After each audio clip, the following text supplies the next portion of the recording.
चलिए अब यहाँ पे हमें एक क्वाड्रिलेटरल दे दिया गया है ABCD और हमसे कह दिया गया है कि AB जो है वो DC के बराबर है, यानी कि ऑपोजिट साइड ये दोनों आपस में बराबर हैं, और साथ ही साथ AD BC के बराबर है, AD BC के भी बराबर है। ठीक है, अब हमसे कहा गया है कि ये प्रूव करने के लिए कि AB जो है DC के पैरेलल भी होगा, अच्छा, और AD BC के पैरेलल होगा, ये बात हमें प्रूव करनी है। तो ये थोड़ा सा उल्टा प्रूफ लग रहा है मुझे, क्योंकि हमें पता था कि जो हमने पिछले वीडियो में देखा था कि साइड्स पैरेलल हों तो इक्वल भी होते हैं, लेकिन यहाँ हमसे उल्टा प्रूफ करवा रहा है अब। तो चलिए हम प्रूफ करते हैं।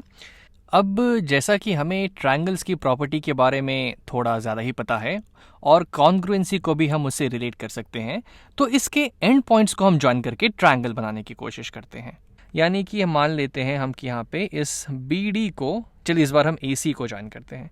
BD को भी आप ज्वाइन कर सकते हैं, लेकिन चलिए इस बार हम AC को ज्वाइन करेंगे।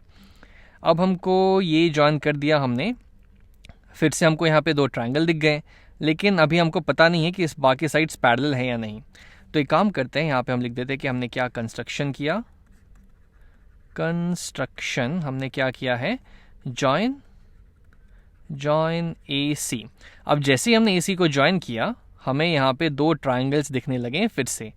तो यहाँ पे चलिए अब हम अपना प्रूफ की शुरुआत करते हैं। प्रूफ क्या है हमारा, ठीक है, ट्रायंगल्स ABC और ट्रायंगल्स ADC में, इन दोनों ट्रायंगल्स में देखते हैं कि हमें क्या क्या एग्जैक्टली इक्वल दिख रहा है।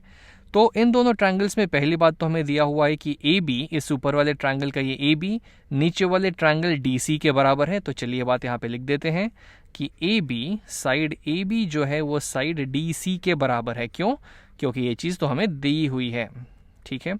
और इस ऊपर वाले ट्रायंगल का BC नीचे वाले ट्रायंगल के AD के बराबर है, यानी कि BC is equal to AD। ये भी चीज़ हमें यहाँ पे दी हुई है। चलिए ठीक है, और AC तो दोनों में कॉमन है, ये तो ऊपर वाले ट्रायंगल और नीचे वाले ट्रायंगल दोनों का ही पार्ट है। तो AC is equal to AC। क्यों? क्योंकि ये कॉमन है। तो यहां से मैं इन तीनों कंडीशंस को देख के ये कह सकता हूं कि क्या दोनों ट्रायंगल्स आपस में कॉन्ग्रुएंट होने चाहिए, क्योंकि यहां से मुझे कॉन्ग्रुएंसी कंडीशन दिख रही है SSS। तो अब मैं ये कह सकता हूं कि दोनों ट्रायंगल्स आपस में कॉन्ग्रुएंट हो गए, यानी कि इनकी कॉरेस्पॉन्डिंग चीज़ें आपस में बराबर होंगी।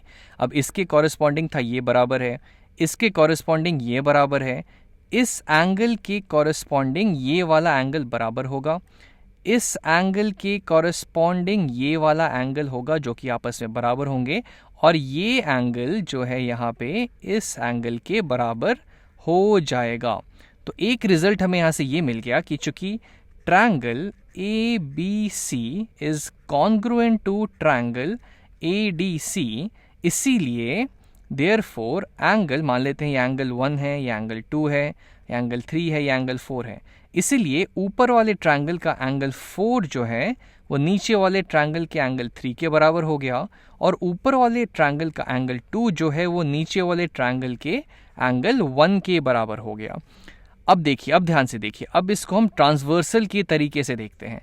ये लाइन यहाँ पे है, ये लाइन यहाँ पे है, अगर ये ट्रांसवर्सल इन दोनों लाइंस को इंटरसेक्ट कर रहा है तो ये तो यही बात हो गई ना कि ऑल्टरनेट इंटीरियर एंगल्स आपस में बराबर हो गए, ये इसके बराबर हो गया। तो अगर दोनों ऑल्टरनेट इंटीरियर एंगल्स बराबर है तो लाइंस को तो पैरेलल होना ही पड़ेगा। इसी वजह से, इस वजह से हम कह सकते हैं कि AB जो है वो DC के पैरेलल है। और सेम लॉजिक हम एंगल 1 और 2 पे भी डाल सकते हैं कि ये ट्रांसवर्सल, ये लाइन BC और AD, और ये ऑल्टरनेट इंटीरियर एंगल्स आपस में बराबर हैं। इसकी वजह से जो ये BC है वो AD के पैरेलल हो जाएगा, AD के पैरेलल हो जाएगा। और यही चीज़ हमें प्रूव करनी थी कि ऑपोजिट साइड्स आपस में पैरेलल हैं, और ऑपोजिट साइड्स यहाँ पे पैरेलल हैं, तो ये एक पैरेललोग्राम हो जाएगा। पैरेललोग्राम यहाँ पे ये हो जाएगा। यानी कि यहाँ से हमने ये देखा कि अगर किसी भी क्वाड्रिलैटरल में ऑपोजिट साइड्स इक्वल होते हैं तो वो पैरेलल होंगे ही, और वो पैरेललोग्राम भी होगा ही।